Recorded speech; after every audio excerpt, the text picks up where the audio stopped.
नमस्कार, मी निलेश अडसूळ. लोकमत फिल्मीमध्ये तुम्हा सगळ्यांचं खूप खूप स्वागत. आणि आज खरं तर विषय हाड होणार आहे, कारण की तसाच एक सिनेमा आपल्या भेटीला येतोय. त्याचं नाव आहे विषय हाड. आणि त्या विषय हाड सिनेमाची विषय हाड टीम आपल्या भेटीला आलेली आहे. ते म्हणजे अभिनेत्री पर्ण पेठे आणि अभिनेता सुमित. तुम्हा दोघांचंही लोकमत फिल्मीमध्ये खूप खूप स्वागत. थँक्यू. सुरुवातीला खरं तर मला चित्रपटाविषयी जाणून घ्यायला आवडेल की विषय हाड हा एक वेगळाच विषय तुम्ही घेतलेला आहे. तर चित्रपट काय आहे? मला असं वाटतं सुमित याचं उत्तर देईल, कारण काय सुमित हा या चित्रपटाचा नुसता ॲक्टर नाही आहे, तर ही फिल्म त्यांनी दिग्दर्शित पण केली आहे, त्यांनी लिहिली आहे पण, तो प्रोड्युसरही आहे, तो एक्झिक्युटिव्ह प्रोड्युसरही आहे. तर अशा विविध रंगी भूमिका त्यांनी साकारल्या, त्यामुळे तो नुसता ॲक्टर नाही आहे. तर सांग तुला काय वाटतं? तर सिनेमा विषय हार्ड आहे बेसिकली. खरं सांगायचं झालं तर एका गावातली ती गोष्ट आहे, पण असं मी ग्रामीण गोष्ट नाही म्हणणार, कारण त्याच्यातला जो हिरो आहे तो पुण्याला जॉबला असतो आणि तो गावाकडे येतो. त्याची एक गर्लफ्रेंड आहे. आता एक आपलं रोमॅन्टिक सॉन्ग झालेलंच आहे, त्याच्यावरून आपल्याला एक अंदाज आला की त्यांचं एक प्रेम आहे, खूप वर्षांचं प्रेम आहे. आणि ते असं एक त्यांच्या लाईफमध्ये अशी जी सिच्युएशन घडती आहे, त्या सिच्युएशनसाठी ते कसे लढत आहेत. आणि खरं सांगायचं झालं, मी फर्स्ट टाइम सांगतोय, ही एका दिवसाची गोष्ट आहे. क्या बात आहे. हां. आणि पण प्रेम त्यांचं आहे 10-12 वर्षांचं, पण एका दिवसाचीच ती गोष्ट आहे. आणि मग त्यांना ते प्रेम वाचवण्यासाठी काय करावं लागतं किंवा काय गोष्टी घडतायत, घडामोडी घडतायत, अशा पद्धतीची गोष्ट आहे. अर्थात आम्ही सगळ्यांनीच टीजर बघितला, तो आम्हाला खूप आवडला. पण त्याच्यात आम्हाला कळलं ही प्रेमाची गोष्ट आहे. पण प्रेमाच्या गोष्टीचं नाव विषय हाड ठेवण्यामागे काय लॉजिक होतं किंवा त्याच्या मागे काय विचार होता? मी ना त्याची इंटरेस्टिंग गोष्ट सांगतो. त्याचं नाव आधी वेगळं होतं आणि मला सांगायला काहीच वाटत नाही. त्याचं नाव ना जिबेंदा म्हणून आधी होतं. काय नाव होतं? जिबेंदा. ओके, असंच होत होतं लोकांना. त्याचं नाव जिबेंदा होतं. आणि काय होतं ना, त्याच्या नावामागे एक वेगळा क्वर्क होता, एक मज्जा होती त्या नावाची, कारण ते इंडियन नाव नाही आहे, ते बाहेरच्या देशातलं नाव होतं. ते मूवीमध्ये पण तुम्हाला कळेल, कारण तो मूवीमध्ये मी पंच ठेवला आहे. पण इव्हेंच्युअली काय होतं ना, मला जसं मी असं म्हणू शकेन की जसं आपण एडिटला बसतो किंवा आपण असं म्हणतात की तुम्ही लिहिताना आणि शूट करताना एक वेगळं फिल्म असते, आणि जेव्हा तुम्ही एडिटिंग टेबलवर येता तेव्हा मोठी फिल्म आणखी त्याच्यातून एक वेगळी गोष्ट आपण क्रिएट करू शकतो. जेव्हा मी एडिटला गेलेलो किंवा मार्केटिंगमध्ये उतरलो आहे किंवा प्रमोशनमध्ये जातो, तेव्हा मला एक असं एक कॅल्क्युलेशन समजून आलं की it should be somewhere around त्या गोष्टीच्या रिलेटेड ते एक नाव असलं पाहिजे आणि लोकांना पण आपलं वाटलं पाहिजे. आणि दॅट्स फेअर लॉजिक मला असं वाटतं, कारण विषय हार्ड हे मूवीमध्ये येऊन गेले. असं नाही की बाबा मला फक्त ते चला यार असं काहीतरी वेगळं नाव म्हणावे. ते जेन्युअनली तो विषय हाड घटना घडते. आणि विषय हाड शब्द हा कोल्हापुरी आहे. म्हणजे कमिंग टू युअर क्वेश्चन, विषय हाड हा शब्द बेसिकली कोल्हापूरचा आहे. म्हणजे पुण्यामध्ये विषय खोल म्हणू शकतील, नागपूरमध्ये मी वेगळं असेल काहीतरी, मला ठाण्यामध्ये लोक म्हणतात विषय झाला ना भाऊ, सो तिकडे ते वेगळं असू शकेल. पण विषय हाड हा स्पेसिफिकली कोल्हापूर साईडला यूज केलेला वर्ड आहे. आणि ती गोष्टीमध्ये विषय हाड गोष्टी घडत आहेत आणि लोकांच्या तोडमध्ये संध्यानं विषय हाड केलाय, डॉलीनं विषयच हाड झालाय, असं त्याच्यामध्ये आहे. सो इव्हेंच्युअली आय थॉट की नाही, विषय हार्ड हे नाव असलं पाहिजे, कारण ती गोष्ट तशी. अर्थात मी पर्णकडे येईल. तू इतकी नाटकं केली आहेस, इतके सिनेमे केलेत, पण तुझा जो हा सिनेमा आहे विषय हाड, तो का वेगळा आहे? तुला का वेगळा वाटला? आपण जेव्हा प्रवास करत असतो, बरेच वेळेला मी नाटकासाठी सुद्धा बसनी प्रवास आपण करत असतो, तेव्हा अनेक वेगवेगळ्या गावातनं प्रवास करत असतो. आणि असं कधी कधी मनात येतं की अरे इथे ही एक छोटी जागा दिसते, इथे नेमकं काय चाललं असेल, किंवा हे गाव आहे, ह्याचं नावही आपल्याला माहीत नाही, इथे आत काय काय असेल, कुठल्या गोष्टी असतील, कुठला डोंगर असेल, कुठली टेकडी असेल, असे विचार अनेक मनात येत राहतात. ट्रेन स्टेशनला सुद्धा असं होतं की आपल्याला अनेक स्टेशन्स दिसत राहतात आणि आत काय संस्कृती असेल, काय चाललं असेल आपल्याला माहीत नसतं. तर असंच मला असं वाटतं की काय जर आपण कोल्हापूरवरनं जात असू, इचलकरंजीवरनं जात असू, तर नेमकं तिथे आत राहणाऱ्या, गावात राहणाऱ्या तरुण मुलांचं काय चाललं आहे असं जर आपल्याला प्रश्न पडला आणि आपण तिथे थोडे आत खोलात गेलो, तर कदाचित संध्या आणि डॉलीसारखे तुम्हाला मुलं भेटतील. आणि त्यांची गोष्ट आहे, प्रेमाची गोष्ट आहे, त्यांचं कुटुंब आहे, दोघांचंही आपापली स्वतःला प्रूव्ह करायची धडपड चालू आहे. म्हणजे जे ते काम करतायत त्याच्यातही त्यांना प्रूव्ह करायचं आहे. स्वतःचं जे काय त्यांचं एकमेकांवर जे प्रेम आहे त्याला अर्थातच अनेक ठिकाणी जसे घरचे लोक नाही म्हणत असतात तसे ते नाही म्हणतायत. त्यामुळे त्या सगळ्याला बाजूला ठेवून आपल्या प्रेमावरचा जो विश्वास आहे तो त्यांना सिद्ध करायचा आहे आणि त्याच्या काय म्हणतात त्याच्यासाठी चाललेली त्यांची ही धडपड आहे. आणि हाच एक विषय हार्ड आहे. आणि ही गोष्ट मला असं वाटली की साधी गोष्ट आहे. त्याच्या आधी मी अशा प्रकारचं म्हणजे कोल्हापूर बेस्ड फिल्म आहे तर मला असं वाटलं की वेगळ्या प्रकारची भाषा बोलून बघता येईल. सुमितला मी पहिल्यांदी भेटले होते. नवीन लोकांबरोबर काम करायला तर मजा येतेच. त्यामुळे या टीममध्ये पहिल्यांदा मी अशा कुठल्या तरी चित्रपटात काम करते ज्यातली एकही व्यक्ती माझ्या ओळखीची नाही आहे किंवा ज्याच्याबरोबर मी आधी काम केलं आहे. सो तो एक खूप महत्त्वाचा मुद्दा होता हा चित्रपट निवडण्यामध्ये. अगदी. आता कोल्हापूरची भाषा म्हटलं की तितकीच रांगडी आणि तितकीच मधाळ आणि ती मालिका सिनेमातनं आपण सगळ्यांनी ऐकली आहे, पाहिली आहे. पण तुम्हा दोघांसाठी ही भाषा साकारणं किंवा या भाषेत चित्रपट करणं किती चॅलेंजिंग होतं किंवा किती मजेशीर होतं? सुमितसाठी काय त्याचीच भाषा आहे. मी त्याला काही ते अवघड नाही आहे का, तो कोल्हापूरचाच आहे आणि तो जसं बोलतो तसंच सगळे बोलतात. त्यामुळे अर्थात त्याच्याकडनंच मी प्रत्येक वाक्य त्याच्याकडनं चेक करून घ्यायचे की मी असं म्हणणार आहे, हे मी बरोबर म्हणते ना, तू हे वाक्य कसं म्हणशील म्हणून दाखव, किंवा हा शब्द बरोबर बोलते ना, मी 10 वेळा त्याच्याकडनं म्हणून घ्यायचे. एडीज जे होते त्यांच्याकडनं रिपीट करून घ्यायचे. सो तुला काही ताण आलाय असं मला वाटत नाही. हे बेसिकली मी खरं सांगू का, लिहितानाच ती गोष्ट अशा पद्धतीने लिहिली गेली होती की त्याच्यासाठी असं खूप काही वेगळे डायलॉग, असे स्पायसी डायलॉग नव्हते. जसं मी आता कॅज्युअली तुझ्यावर बोलतो एक्झॅक्टली तशा पद्धतीचं ते होतं.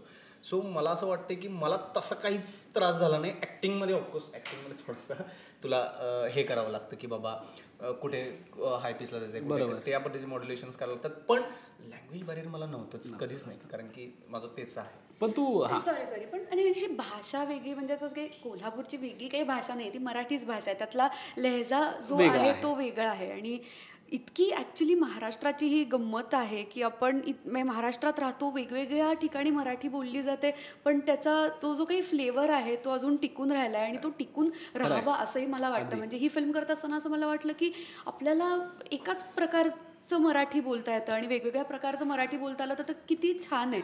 सध्याच्या काळात ओव्हरऑलच मराठी बोलणारेच लोक खूप कमी झाले. म्हणजे परवाच माझी एक मैत्रीण सांगत होती की तिचा मुलगा इंग्लिश मीडियममध्ये आहे आणि त्याच्या शाळेत 61, 62, 63 असे शब्द त्यांना टीचरनी शिकवले. तर ते 62, 63 असे शिकवले होते. ते बरोबर दिले होते, टीचरनी चुकीचं शिकवलं होतं. तर मराठी भाषेची आत्ता ही परिस्थिती असताना ती टिकवून ठेवण्यासाठी मला असं वाटतं गावागावातल्या तो जो काही त्यातला इसेन्स आहे तो जर टिकून राहिला तर खूप मजा येईल. आणि या चित्रपटाने मला असं वाटतं ते केलंय नक्की की ती कोल्हापूरचा जो इसेन्स आहे तो टिकवून ठेवलाय. खरं तर मला आता सुमितकडे यायचं आहे. तू ही लव्ह स्टोरी साकारलीस किंवा तू हा चित्रपट साकारलास, अर्थात तुझं त्याच्या मागे अभ्यास असणार. पण मला इथे विचारायचं आहे की तू शहरी लोकही बघितली असतील, पण ग्रामीण लव्ह स्टोरी आणि शहरी लव्ह स्टोरीमध्ये काय फरक असतो? नाही, मी खरं सांगू का, मी एक्झॅक्टली म्हणजे दिस रिअली गुड क्वेश्चन. काय होतं ना, तसं राहिलेलं नाही आता. म्हणजे ना आपल्या टिपिकल गावाकडच्या ज्या गोष्टी आपण म्हणतो ना, आता प्रत्येक गावातला मुलगा इंजिनियर आहे आता खरं बघायला गेलं तर. म्हणजे माझं पण स्वतःचं एज्युकेशन झालं. माझं स्वतःचं गाव कोल्हापूरपासून 50 किलोमीटर माझं गाव आहे, जिथे माझे काका वगैरे राहतात. बरोबर. पण त्यांचीही मुलं शिकलेली आहेत. सो असं तर राहिलेलं नाही की ग्रामीण शहरी जेन्युनली काय राहिलेलं नाही. कारण मी ही गोष्ट कुठे लिहिली माहिती आहे का, माझं जिथं गाव आहे ना तिथे आमचं एक छोटंसं घर आहे, त्या घरामध्ये मी बसून ही गोष्ट लिहिलेली आहे. सो मला ना असं ते फरक नाही जाणवत की आता आपण मूवीमध्ये झूम कॉलचा वापर केला आहे. सो सरपंच आणि police Patil zoom call use करतात. सो दॅट्स अ शहरी थिंग ओनली ना. सो मला वाटते की आता काय झालं ना, मी क्विकली सांगेन, खेडेगाव म्हणून आपण काय केलंय, अरे तू कुठं आहेस रे, आमची ती चर्चा चालू होती 2-3 दिवस की दॅट्स नॉट. आता नाही बोलत तसे, खूप लेवलला नाही बोलत. ते जनरेशन आता थोडंसं कमी झालं आणि ते फेक कोल्हापुरी लँग्वेज असं मला वाटतं. म्हणजे कमिंग टू द पॉईंट की तसं आता राहिलेलं नाही. आणि तो मुलगा सुद्धा, संध्या नावाचं जे कॅरेक्टर आहे ते कॅरेक्टर जॉबला पुण्यामध्येच आहे. So he will not be like की ए डॉले कुठं आहेस ग, काय करायला आहेस ग, लाईक दॅट. ही जो कोल्हापुरी काय, तो ITI केला आणि गेलाय पुण्याला. काय करायलास, जेवलीस काय तू, अगं खुळे झालेस काय, दॅट्स नॉर्मल थिंग. आणि जे मी बोलतो, मी अजून पण पर्णाला मी कालच म्हणलं कुठं आहेस असं मी पर्णाला विचारलं, ती चाललेली ट्रॅफिकमध्ये. So that's a normal Kolhapuri. So मला वाटत नाही की तसं काही डिफरन्शिएट मला करता येते. तू आत्ताच तुमच्या कॅरेक्टरचा उल्लेख केला आणि ह्या चित्रपटातले कॅरेक्टर, तुमची दोन्ही कॅरेक्टर, त्यांची नावं आणि कॅरेक्टरायझेशन पण खूप छान आहे. सो मला त्याच्याविषयी ऐकायला आवडेल, डॉली आणि संध्याविषयी. सो संध्याचं कॅरेक्टर ना, तो असा एक सामान्य तरुण आहे आणि त्याच्या पण जीवनामध्ये काही छोट्या मोठ्या गोष्टी आहेत. तसे त्याच्या आयुष्यातली एक सगळ्यात मोठी गोष्ट म्हणजे त्याची गर्लफ्रेंड आहे डॉली. आणि तसं कॅरेक्टरायझेशन तसं तो ना धाडसी असा नाही आहे की चल तर मी प्रेमासाठी काहीतरी करतो आणि असं होतं आणि तसं होतं. त्याचं प्रेम आहे पण त्याच्याकडून त्या गोष्टी होत नाही आहेत. आणि जे असतं नॉर्मल लोकांचं, आपल्या लोकांचं असतं की यार नाही चल ठीक आहे यार होतंय बघूत करूत, हे जे बेसिकली आपल्या सगळ्यांचंच आहे मुलांचं. बरोबर. ठरवूत झालं तर बघूत, मग ते करायचं तर आहे, गेली तर वाईट वाटेल पण पाहिजे असेल तर बघूया थांब. तो अशा पद्धतीचं ते बिचारा असं कॅरेक्टर आहे ते. डॉली. मला एकदा डॉली हे नाव खूप आवडलं होतं, त्यामुळे पहिल्यांदा स्क्रिप्ट वाचलं वाव डॉली हे किती छान नाव आहे. ती मला ती फिल्ममध्ये तिचं काम करताना असं कायम वाटत होतं की आपल्याकडे मुलींना अनेक बाबतीत आता हे करू नको ते करू नको, असं करायला पाहिजे तसं करायला पाहिजे, हे असं पिढ्यानपिढ्या लोक सांगत आलेले आहेत. त्यामुळे मुलींकडे जेव्हा आता काय शिकू नकोस असं म्हणल्यावर जेव्हा शिकायची वेळ येते तेव्हा त्या इतक्या भारी शिक्षणात काय म्हणतात ज्या पद्धतीने शिक्षण घेतात. 10वीत आपण बघतो की सगळ्यात चांगले मार्क मुलींना पडतात. एखादं म्हणजे आता जेव्हा नवरा बायकोंच्यात सुद्धा फायनान्शियल क्रायसिस असतो तेव्हा बायको म्हणते की तू काळजी करू नको, बघू आपण करूयात, हे होईल, म्हणजे आपण हा जो काही अवघड प्रसंग आहे तो पार एकत्र करूयात. किंवा प्रेमाच्या बाबतीत सुद्धा जेव्हा घरचे नाही म्हणत असतात तेव्हा असा एक कॉन्फिडन्स असतो की तुझं आहे ना माझ्यावर प्रेम, चल बघूयात ना काय होतंय ते, मी आहे तुझ्याबरोबर, आपण मार्ग काढूयात. तर असा जो एक काहीतरी एक फायटिंग स्पिरिट असतं ना ते बायकांच्यात असतंच. कारण काय काय म्हणजे अनेक वर्षांचं काय अनेक गोष्टी नाकारलं जाण्याचं ते कदाचित एक काय त्याच्यामुळे झालेली ही गोष्ट असेल. ते हे फायटिंग स्पिरिट डॉलीमध्ये आहे. म्हणजे ती त्याला म्हणते की आहे ना प्रेम आहे ना, चल मग उठ आणि कामाला लाग, आपण काय घराबाहेर पडायचं आहे का, चल मी घराबाहेर पडते, तू का तुझ्याबरोबर यायचं आहे का, पैसे कमवायचे आहेत का, पैसे कमवूयात. जे काही आहे प्रत्येक अडथळ्याला एक काय म्हणतात की एक उत्तर शोधणारी ही मुलगी आहे. आणि अशा सगळ्या काय म्हणतात बेधडक बिनधास्त मुलींची ज्यांना खरंच काहीतरी करून दाखवायचं आहे, ज्यांना आपल्या प्रेमासाठी लढायचं आहे, अशा मुलींची ती प्रतिनिधी आहे. पण मला असं वाटतं की आपल्याला जेव्हा आपण एखादा कॅरेक्टर साकारतो तेव्हा प्रत्येक कॅरेक्टर आपल्याला खूप महत्त्वाचं किंवा विशेष असतं. जसं की 4 चौघीतलं असेल तुझं किंवा इतर कुठलंही. तर डॉली तुला कशी वाटली, म्हणजे पर्णाला डॉली कशी वाटली? ती मी असं काय मी आता पर्ण म्हणून मी खूप विचार करते गोष्टींचा की अच्छा एक गोष्ट करायची असेल तर त्याचे काय प्रोज काय असतील, कॉन्स काय असतील, असं हे केलं तर लोक काय म्हणतील, असं खूप विचार माझ्या मनात चालू असतात. पण मला असं वाटतं डॉली अजिबातच तशी नाही आहे. मनात आलं की ते करून दाखवणारी ती मुलगी आहे. कुणाची भीती तिला नाही आहे, लोक काय म्हणतील वगैरे तर म्हणजे विषयच नाही आहे तो. स्वतःला काय वाटतंय ह्याला तिने सगळ्यात जास्त महत्त्व दिलं आहे आणि त्यामुळे भारी आहे डॉली. सुमितकडे येईन मी. खरं तर या चित्रपटासाठी तू सबकुच सुमित आहेस, तू दिग्दर्शक आहेस, तू प्रमुख अभिनेता आहेस, तू एक्झिक्युटिव्ह प्रोड्युसर आहे. तर या सगळ्या जबाबदाऱ्या पार पाडणं, मार्केटिंगचं सुद्धा तोच. हां बघ म्हणजे किती जबाबदाऱ्या तुझ्या अंगावरती. तर या सगळ्या जबाबदाऱ्या पार पाडणं तुझ्यासाठी किती चॅलेंजिंग होतं आणि लेखक म्हणून किंवा दिग्दर्शक म्हणून आणि प्रमुख भूमिका करणारा म्हणून सिनेमाकडे कसं बघतोस? Coming to your first question, तसं बघायला गेलं ना तर कसं झालं आहे, अपफ्रंटला मीच असल्यामुळे ना पुढे येऊन, कारण क्रिएटिव्ह प्रोसेसमध्ये पण आहे, टेक्निकल प्रोसेसमध्ये पण आहे आणि मार्केटिंग प्रोसेसमध्ये असल्यामुळे मी दिसतो. पण बिंग फ्रँक विथ यू, आता स्टुडिओमध्ये माझा मित्र म्हणून बसला आहे सागर किंवा संदीप जो एक्झिक्युटिव्ह प्रोड्युसर आहे किंवा आहेत, हे लोक ना भले ते दिसत नसतील पण ते होते. हे मी नक्की सांगेन, दे वॉज स्ट्रगल. असं नाही होत आहे की कारण आपण फायनान्शियली थोडंसं आपण अप अँड डाऊन होत असतो, या सगळ्या गोष्टी होत असतात, पण टीम होती, आय कॅन अंडरस्टँड. पण म्हणेल तो प्रॉब्लेम येत होता मला कसा माहिती आहे का, कारण अल्टिमेट डिसिजन मलाच घ्यायचे होते. ॲज अॅन डायरेक्टर ती तारांबळ आहे, म्हणजे की बाबा मला आत्ता जाऊन शॉर्ट बघायचं आहे, मी काल पण त्याच गोष्टी सांगतो की मला शॉर्ट जाऊन बघायचं आहे, परत इकडे यायचं आहे, परत माझ्या डोक्यात फायनान्शियल पण गोष्टी आहेत आणि मला एक्झिक्युटिव्ह प्रोड्युसर मलाच येऊन विचारणार आहे की सुमित टाईम चाललं आहे, बजेट वाढत आहे, इकडचे लोकेशनवाले एवढे पैसे मागतात, ते मागतात. ॲट अ टाईम या सगळ्या गोष्टी करताना प्रॉब्लेम येणार होते, हे मला त्यावेळेला मे बी माहीत नसेल, पण मला इव्हेंच्युअली ते कळत होत गेलं. होतं. हो इव्हेंच्युअली तर मला आय थिंक पहिल्या दिवशीच ते कळालं की भाई सुमित हे काहीतरी डेंजर आहे. सो या, आणि coming to your second question की मी या सिनेमाकडे कसं बघतोय, मी किस्सा सांगेन मी सिनेमाकडे कसं बघतोय. एक सीन आहे मूवीमध्ये आणि तो सीन आता मी नाही डिस्क्राईब करू शकत, पण त्या सीनमध्ये मी रडतो आणि मी रडतो, इतका भयंकर रडतो. आणि त्या ह्याच्यामध्ये असतं की माझ्या पैसे नाहीत म्हणून तो रडत असतो, एकटाच रडतोय तो. मला मित्र म्हणले, अरे काय तू कसं रडलास? मी म्हणलो माझी एक्झॅक्ट सिच्युएशन चालू म्हणलं. पण ही प्रोड्युसर म्हणून होती सिच्युएशन, अभिनेता झाला, अभिनेता तर फुकटच होतं. पण डायरेक्टर आणि प्रोड्युसर मी जेन्युअनली फील करत होते, कारण की तुमचं ओव्हर टाईम वाढत असतात, आर्टिस्ट त्यांना राहणं आणि क्रू असतो त्यांचं राहणं, ते पॅलेली गोष्ट. आणि मी रडलो, जेन्युअनली रडलो. आणि मला म्हणले ना, मला ऑब्व्हियसली असोसिएट डायरेक्टर म्हणायचं की सर नाही चांगला आपण घेऊयात का म्हणून. म्हणलं चल ठीक आहे, मी बघायचं म्हणून चल परत वन मोर घेऊ. मी परत रडलो. मला ते ना फील होत होतं की यार ह्या सिच्युएशनमध्ये ना, म्हणजे मला ती मेथड ॲक्टिंग झाली माझ्यासाठी ती, की हे खरंच माझ्यासाठी ना, मी 2 मिनिटात घेईन, मी खरं सांगतो, that is a good question. हे माझ्यासाठी ना खूप लाईफ चेंजिंग एक्सपिरियन्स आहे. I am not saying about film making and everything, about a human being also.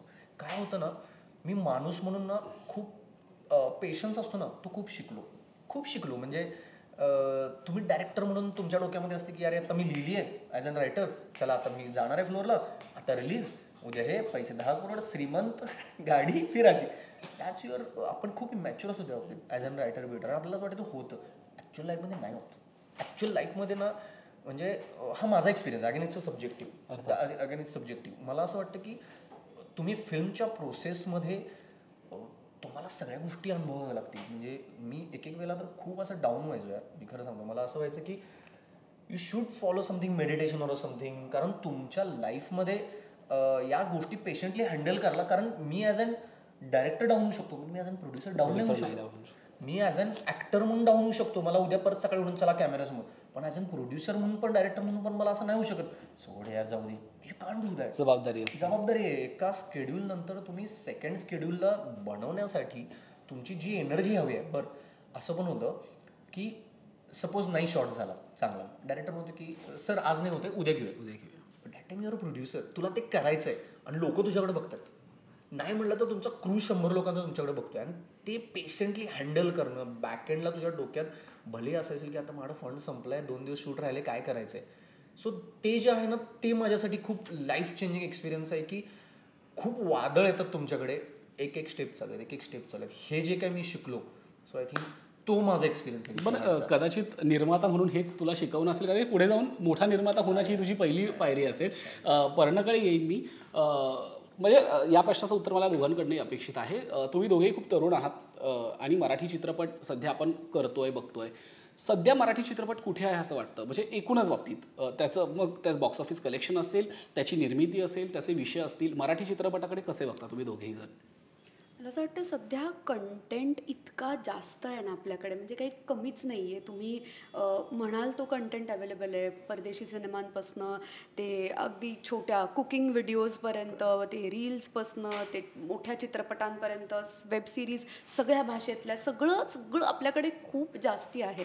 त्यामुळे एक कलाकृती तयार करणं ही खूप अवघड गोष्ट झाली. म्हणजे तुम्हाला नेमकं काय म्हणायचं आहे किंवा कशा पद्धतीने म्हणायचं आहे, ह्याच्यामध्ये तुम्हाला खूप फोर्स घालावा लागतो आहे. मराठी चित्रपटांचा, म्हणजे मला असं वाटतं की चांगले चित्रपट आपल्याकडे कायमच बनत आलेले आहेत आणि बनतातही. आत्तासुद्धा अनेक चांगले चित्रपट ऑलरेडी बनलेले आहेत जे रिलीज होत नाही आहेत किंवा त्यांना OTT रिलीज मिळत नाही आहे, आणि अनेक लोकांना अजून अनेक चित्रपट बनवायचे आहेत. पण मला असं वाटतं सध्याचा काळ असा अप्स अँड डाऊन्समध्ये जाणारा आहे. कदाचित आत्ता प्रेक्षकांची गर्दी थिएटरमध्ये होत नसेल किंवा OTTला मराठीला चांगला प्रतिसाद मिळत नसेल, पण मला असं वाटतं की आपण होपफुल राहायला हरकत नाही आहे. आपल्याकडे इतके चांगले लेखक, दिग्दर्शक, अभिनेते आहेत की कदाचित काही चांगलं काम करत राहिल्यानी त्याच्यात एक वेगळा बदल घडेल. आणि असंही नाही आहे की चित्रपट लोक बघत नाही आहेत. म्हणजे आत्ता नाच गं घुमासारखी फिल्म चांगली चालली, तर मला असं वाटतं की चांगले चित्रपट करत राहिलं शांत पेशंटली तर आपले बघतील ऑडियन्स. प्रेम, मला असं वाटतं मराठी लोकांचं नाटका सिनेमांवर प्रेम आहे. बघतील. म्हणजे असं मला त्याच्याविषयी आपण काहीतरी घाबरून जावं किंवा काहीतरी खूप भयंकर परिस्थिती असं काही वाटत नाही. अगदी. सुमित. हा ॲक्च्युली डीप क्वेश्चन आहे, ह्याच्यावर वेगळा डिबेट होऊ शकतो. सगळं मी फायनान्शियल लॉजिकनी नाही अर्थात. गेम आहे. या आणि तिचं मी खरं सांगू ही प्रोसेस आहे. मला असं वाटते आणि हे सगळ्यांनीच मान्य केलं की थोडासा अप अँड डाऊन चालू आहेत आपल्या इंडस्ट्रीमध्ये. पण मला असं वाटतं या प्रोसेसमधून गेल्यानंतर आपण एका नव्या प्रोसेसला जाऊत मे बी, कारण एक थॉट प्रोसेस पण आपली चालू होईल. मला असं वाटतं वेगवेगळे प्रोड्युसर्स आणि मी अपफ्रंटली बोलतोय, मला कोणाला दुखवायचं नाही आहे जेन्युनली. मला असं वाटतं की वेगवेगळे जे प्रोड्युसर्स आहेत ना इंडस्ट्रीमधले किंवा नॉन इंडस्ट्रीमधले, आपल्या ठिकाणी स्पेसिफिकली इन इंडस्ट्री प्रॉब्लेम काय झाला आहे माहिती आहे का, प्रोड्युसर म्हणजे फंडर हा काहीतरी हे झालं आहे, गैरसमज झाला. इन द सेन्स काय होतं की माझ्याकडे पैसे आहेत, मी लावतो, चल प्रोड्युसर. अशी नाही आहे सिनेमामध्ये. मी आत्ता मला एकांचा कॉल आला की आपल्याला अरे ते लोगो तयार करायचं आहे. सो तो डायरेक्टर बरोबर हा कॉल प्रोड्युसरलाही माहीत असलं पाहिजे की ते कुठल्या बॅनरवर कुठं होर्डिंगला लागणार आहे आणि ते कितपत बघितलं जाणार आहे.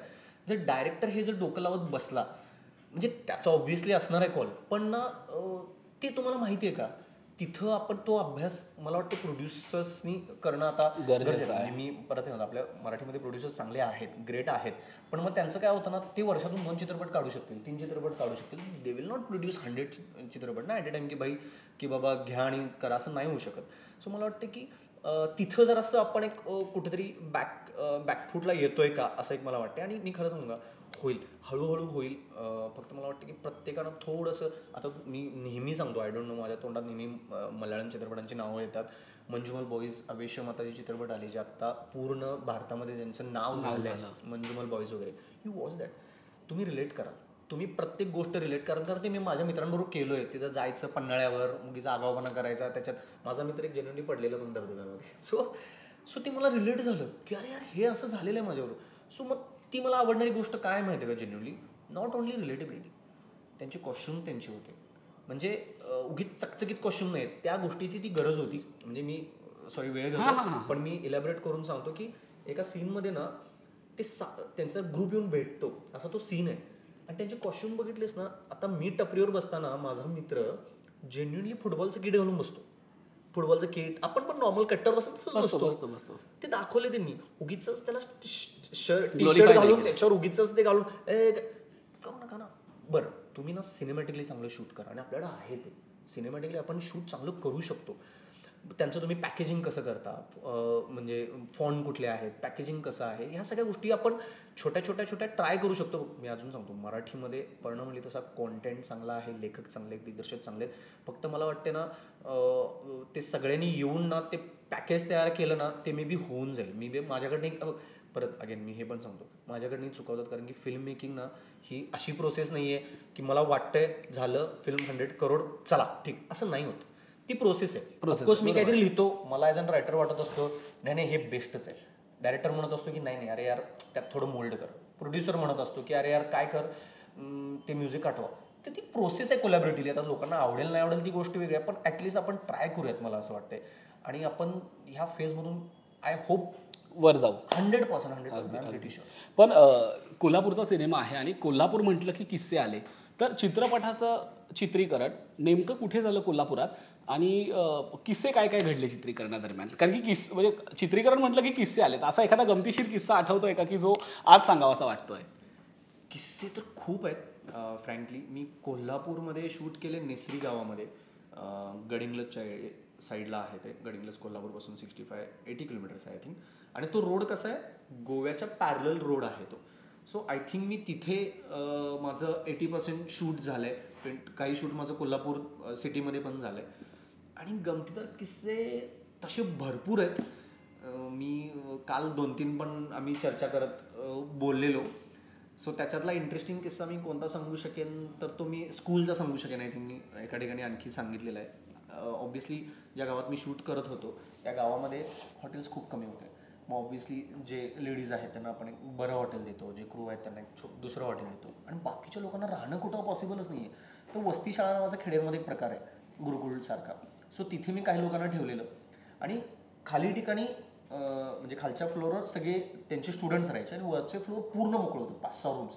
आम्ही रिक्वेस्ट केलं प्लीज सर आम्ही गाद्या वगैरे आणून तिथं सगळं ते सेटअप पूर्ण करून घेतला आणि आर्टची लोक तिथंच थांबत होती.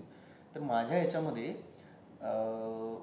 प्रत्येकाला रूम दिला, आर्टची रूम ह्याची रूम. आणि मला एके दिवशी तिथल्या मुख्याध्यापकांचा फोन आला मॅडमचा की तुम्ही पटकन इथं या आणि असा प्रॉब्लेम झाला. आणि मी दुसऱ्या ठिकाणी राहत होतो. म्हणलं काय झालं, नाही तुम्ही इथं या, हे चालणार नाही असं तसं झालं. म्हणलं काय झालंय. मी तिथं गेलो. सो तिथे बॅग ठेवलेली आणि जी माझी बॅग होती म्हणजे आमच्या सीनमधली बॅग होती. म्हटलं सर हे काय, हे चालणार नाही, आम्ही तक्रार करणार असं तसं, हे काय तुमचं चालू आहे. म्हटलं काय झालं. सो तुम्ही गांजा आणि दारू घेऊन फिरता येते. म्हणलो का. तर म्हणले की बघाय. म्हणलो मी उपळाव मॅडम म्हणलो ते आमच्या आर्ट प्रॉप्समधलं आहे ते. आणि मूवीमध्ये एक सीन आहे की असं इलिगल गोष्टी चालू असतात आणि आमच्या आर्टवाल्यांनी ते तयार केलेलं की तो पाला पाचोळ्याने तो तयार करून त्यानं गांजा म्हणून ठेवलेला आणि त्यांना ते रिअल वाटलं. आणि त्या बिचारा इनोसेंटली म्हणत होते की नाही म्हणलो तुम्ही काय करायला म्हणलो. मग शेवटी आम्ही ते उघडून त्यांना दाखवलं. विचारा मॅडम तसं नाही, ते असं करावं लागतं असं. सो असे भयंकर गोष्टी घडलेल्या आहेत. Maybe I don't know आठवते. आम्ही खूप मस्त मस्त ठिकाणी शूट केलं. म्हणजे लोकेशन्स खूप भारी होती. ती सुमितनी छान निवडली होती आणि वेगवेगळे जंगलं होती, असे माळरान होते, छान म्हणजे वस्त्या होत्या, खेडेगावात आत पण शूट केलं. तर मला ॲक्च्युली वेगळा काही व्यायाम या शूटिंगच्या दरम्यान करावाच लागला नाही. कारण त्या शूटिंगच्या प्रत्येक दिवशी आमच्या क्लायमॅक्समध्ये मी खूप पळत असते. माझ्या मागे काही लोक लागलेले असतात तर त्यांच्यापासून मी पळत असते. तर माझ्या पळण्याचे दररोज शॉट लागलेले असायचे. त्यामुळे मी आपले हिल्स घातलेत. कारण की सुमित माझ्याहून खूप उंच आहे त्याच्यामुळे मी त्याच्यात थोडी तरी जवळपास दिसायला हिल्स घालायचे. त्यामुळे मी आपलं सलवार कुर्ता आणि हिल्स घालून दररोज प्रत्येक दिवशी बाकी कुठलेही सीन्स असले तरी मी आपली पळतीये असे अनेक शॉट्स केले. जंगलातनं पळतीये, डोंगरातनं पडतीये वगैरे असे खूप पळापळीचे शॉट्स घेतलेत. त्यामुळे वेगळ्या कार्डिओची मला शूटिंगच्या दरम्यान गरजच भासली नाही. पर्ण, तुलाच मला पुढचा प्रश्न विचारायचा, थोडा गमतीशीर प्रश्न आहे. या तुमच्या चित्रपटात लव्ह स्टोरी आहे, ती कोल्हापूरची आहे, पण आम्हाला एक पुण्याची लव्ह स्टोरी ऐकायची आहे, ती म्हणजे तुझी आणि आलोकची. अगदी थोडक्यात आम्हाला तुझी लव्ह स्टोरी ऐकायला आवडेल. या निमित्ताने अख्खा व्हिडिओ आहे एक यूट्यूबवर आमच्या लग्नाचा तो. हो. आणि म्हणजे कधी कधी आम्ही असं गमतीनं म्हणतो की आमचं विकिपीडिया पेज काढलं किंवा यूट्यूब काढलं तर पहिला तोच व्हिडिओ येतो. त्यामुळे आमच्या आयुष्यातली ऑलमोस्ट बिगेस्ट अचीवमेंट तीच आहे असंच वाटायला लागतं. पण आम्ही नाटक करायचो पुण्यात. झूम बराबर झूम नावाची माझी पहिली एकांकिका होती. आलोकने आय थिंक त्याच्या आधी काम केलं होतं. वरुण नार्वेकरने ती दिग्दर्शित केली होती आणि त्याच्यात आम्ही भावा बहिणीचं काम करायचो. आणि विहीर चित्रपटात सुद्धा आम्ही भावा बहिणीचंच काम केलं आहे. आणि तिथनं आमची ओळख होत गेली आणि आम्ही अनेक वर्ष एक नाटकाचा ग्रुप पण चालवला, नाटक कंपनी नावाचा, आणि अनेक चित्रपटात काम केलं, एकत्र भरपूर काम केलं. एक बेड के नीचे रहनेवाली नावाचं पण नाटक केलं. आणि मग हळूहळू काम करत असताना असं लक्षात आलं की भावा बहिणीचं नातं काही आपल्यासाठी योग्य नातं नाही आहे. त्यामुळे मैत्रीचं रूपांतर प्रेमात झालं आणि कुठेतरी आपल्या वेवलेन्स मॅच होत आहेत असं तेव्हा लक्षात आलं. एकत्र काम करायलाही मजा येते आणि राहायलाही एकत्र मजा येते असं लक्षात आलं. त्यामुळे क्या बात आहे. ही पुण्याची खास लव्ह स्टोरी आहे, आज आम्हाला या निमित्ताने कळली. जाता जाता मला दोघांनाही आवाहन करायचं आहे की चित्रपटाविषयी प्रेक्षकांना किंवा आपल्या काय सांगाल. मगाशी आपण सगळा मराठी चित्रपटांच्या दृष्टीने जो विषय बोलत होता, अर्थात त्यातल्या इकॉनॉमिक्सचा माझा अभ्यास नाही, त्यामुळे त्याच्याबद्दल मी काही बोलू शकत नाही की काय केलं म्हणजे मार्केटवर जाईल खाली, मला त्यातलं काही कळत नाही. तर मराठीत खूप चांगले क्रिएटर्स आहेत. म्हणजे आता ती तृषांत इंगळेची जॉलिवूड नावाची फिल्म पण मला वाटतं OTTवर आली आहे. कोर्ट सारखा चित्रपट असेल काय आम्ही केलेला, YZ सारखा चित्रपट, फास्टर फेरणेसारखं, म्हणजे वेगवेगळ्या ठिकाणचे, नाच ग घुमा, आत्मपॅम्पलेट, वाळवीसारखे चांगले चित्रपट आत्ता झालेत. तर मला असं वाटतं की कंटेंट आणि चांगल्या आशयाची काही कमी आपल्याकडे नाही आहे. तर तो जो काही विश्वास आहे आपला आणि या इंडस्ट्रीवरचा, तो माझा तरी नक्कीच कमी झालेला नाही आहे. खूप हुशार आणि खूप विद्वान माणसं, खूप चांगले कलाकार महाराष्ट्राने, नुसते चित्रपटाचेच नाही तर नाटक, कवी, गायक सगळेच महाराष्ट्रात खूप चांगली संस्कृती आहे. त्यामुळे चित्रपटसुद्धा चांगले बनत राहतील अशी माझी नक्कीच काय म्हणतात तो विश्वास मला आहे.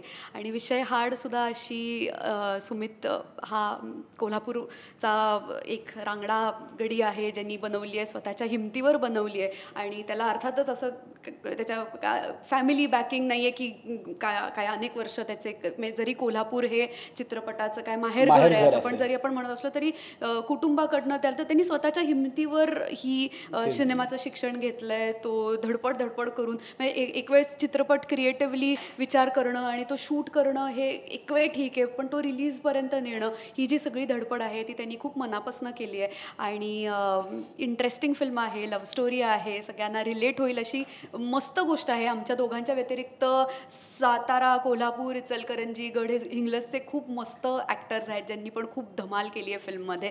तर या सगळ्यांचीच कामं बघायला सुमितचा पहिला सिनेमा आहे, तर त्याला पाठबळ द्यायला आणि अर्थातच अशी अनेक गावागावात मुलं असतील, मुली असतील ज्यांना चित्रपट करायचा नाही करायचा भीती वाटते की जमेल नाही जमेल, तर ते जमू शकतं. हे या निमित्ताने आपल्याकडे एक उदाहरण आहे. तर हे इन्स्पिरेशन घेऊन चित्रपट ज्यांना बनवायचं त्यांनी बनवा आणि अर्थातच 5 जुलैला विषय हाड नक्की बघा.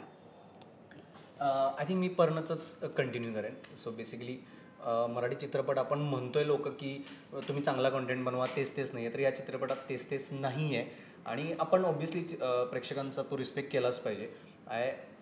मी प्रॉमिस हे करू शकतो की तुम्ही चित्रपटात या, 110% 2 तास तुम्हाला एंटरटेनमेंट मिळेल, एंगेजमेंट मिळेल.